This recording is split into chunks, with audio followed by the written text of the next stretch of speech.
Welcome back, everybody. Well, concerns over a nuke deal with Iran continue to draw fire from many U.S. lawmakers, along with some in the GOP, crying foul over hints that the White House may request a UN vote before Congress could even get a chance to weigh in on the treaty.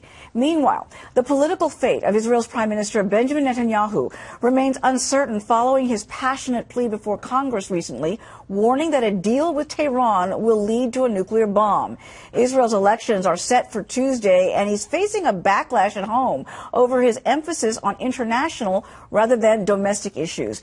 Joining us now with more, Knesset member and chairman of the Likud Central Committee, Danon. Welcome, sir. Great to have you here today.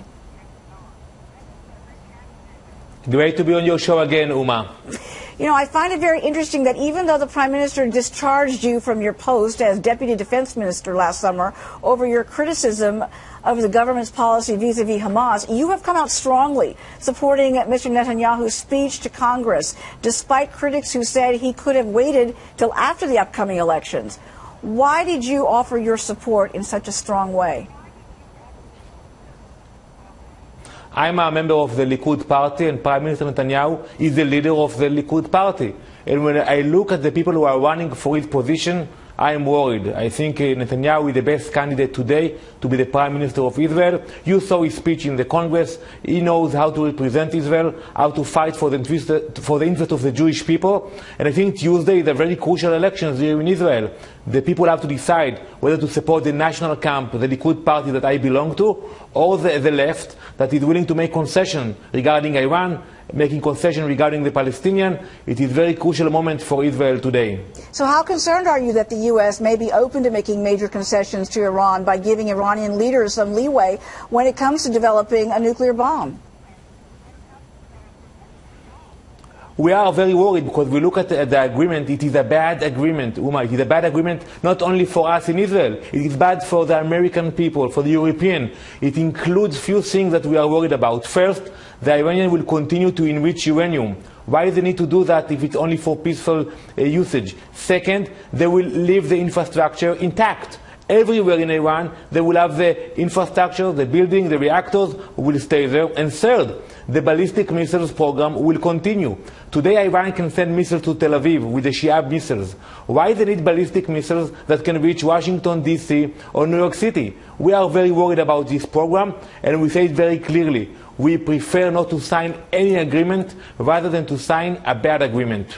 What's your take with the White House hinting that it may take elements of the Iranian nuke deal to the UN, bypassing Congress for now? If there's a nuke deal, wouldn't it stand to reason that the Security Council will want to lift sanctions?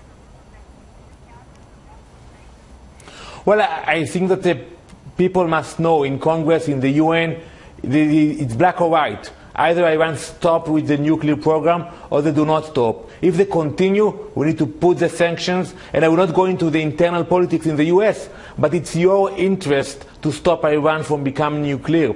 They go after us first, the Saturday people, the Jews who live in Israel, but they will go after the American people, the Sunday people, and you just need to listen to them and to see what they really want to do. Back to the elections for a moment. I've read interviews about Netanyahu in the Israeli press that he is very concerned, that he may lose and is very worried. I want to play a soundbite that we have from a recent interview that he gave to the Israeli press. Let's listen. I think our security is at great risk because there's a real danger that we could lose this election.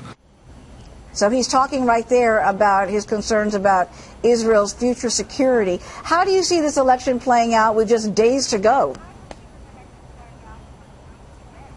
I spent a lot of time with the Prime Minister in the last few days campaigning together, and the polls are showing it is a close race. We don't know what will be the outcome, and I will assume that Tuesday will be only the beginning, because after the elections you need to form a government according to our parliamentary system. You need 61 votes in the Knesset. So I think it will be very hard in the elections, but also it will be very hard to form a government that can actually lead the country. That's why we are working very hard, convincing the public to vote for the large parties, not to the small parties, in order for us to form a coalition after the elections. Well, I know you're expecting a big turnout, and we're going to keep close watch on how the elections play out. Danon, thank you so much for joining us with your insights. Always appreciated.